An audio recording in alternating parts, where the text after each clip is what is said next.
When we think of victory, we usually picture a big, head-on confrontation, right? A decisive battle. But what if I told you the greatest victory is one where no battle is ever fought? Well, over 2,000 years ago, the strategist Sun Tzu laid out a radically different and honestly, a far more powerful approach. So let's dive into his masterclass on the supreme art of victory.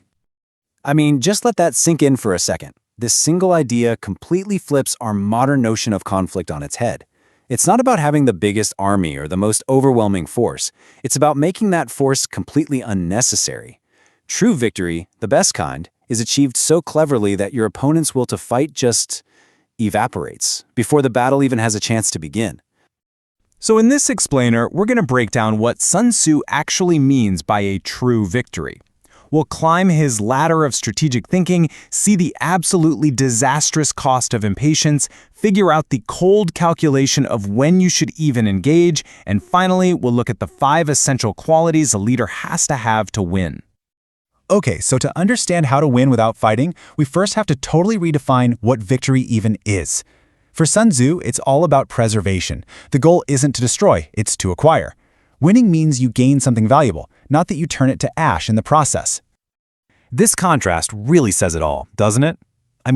Anyone can shatter a country or destroy an army and be left with nothing but rubble.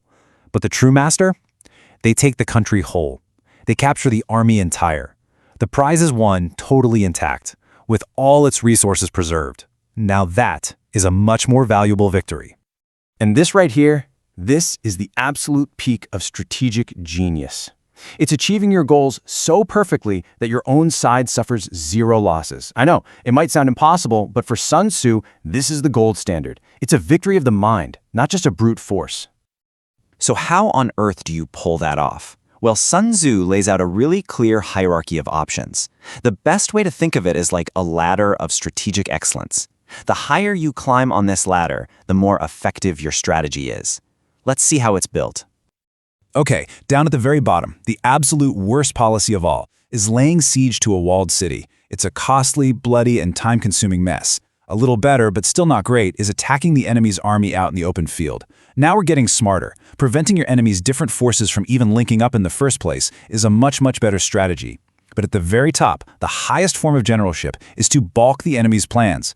You win before they even get started. You defeat the idea, not the army. And that's the whole game right there, the essence of that top rung of the ladder. A truly skillful leader makes physical combat totally irrelevant. They win through intelligence, through diplomacy, through understanding psychology and logistics so well that the opponent is completely outmaneuvered before a single sword is even drawn. The battle is won in the mind and in the planning. To really appreciate the genius of Sun Tzu's best strategies, it actually helps to look at his worst. The siege, it's the ultimate example of brute force over brains.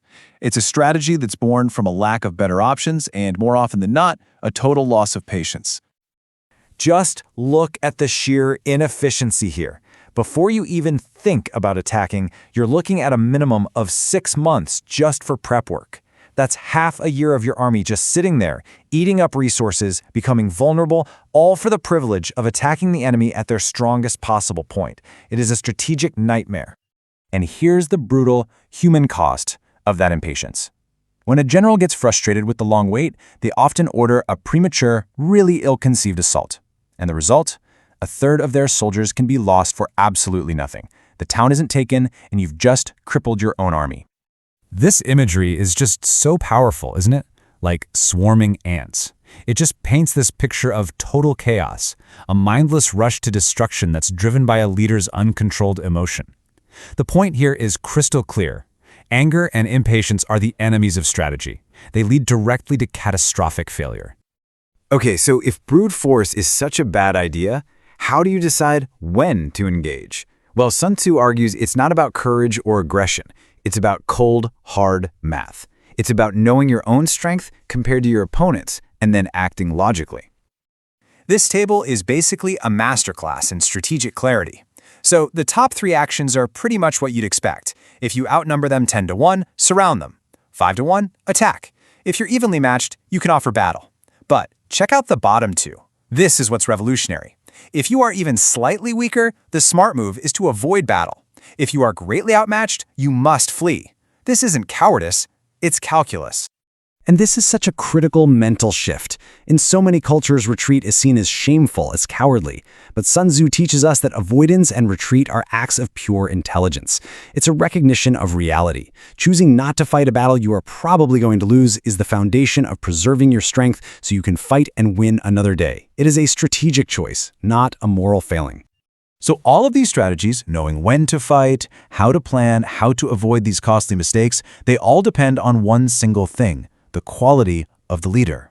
The general is the pillar that the entire victory rests on. The general isn't just a commander. They are the bulwark of the state. Think of them as the main defensive wall for the entire nation. Their competence is directly tied to the survival of the state itself. I mean, the stakes just could not be any higher. And, leadership can be undermined from the top. A ruler who doesn't understand military affairs can bring total disaster by giving impossible orders, or trying to run an army like it's a civilian court, or just appointing the wrong people to positions of power. This creates chaos and, as Sun Tzu says, it's like flinging victory away. And so we get to the 5 essentials for victory, which really, they perfectly pull together everything we've been talking about. A winning leader knows the math of when to fight and has the wisdom to retreat. They know how to manage different force levels. They command a unified team that shares a single purpose. They practice that patience we talked about, waiting for the perfect moment instead of a foolish siege. And crucially, they have the freedom to act without a ruler who doesn't get it breathing down their neck. This is it. This is probably the most famous line from The Art of War, and for very good reason. It is the ultimate summary of everything. Victory isn't born on the battlefield, it's born from knowledge.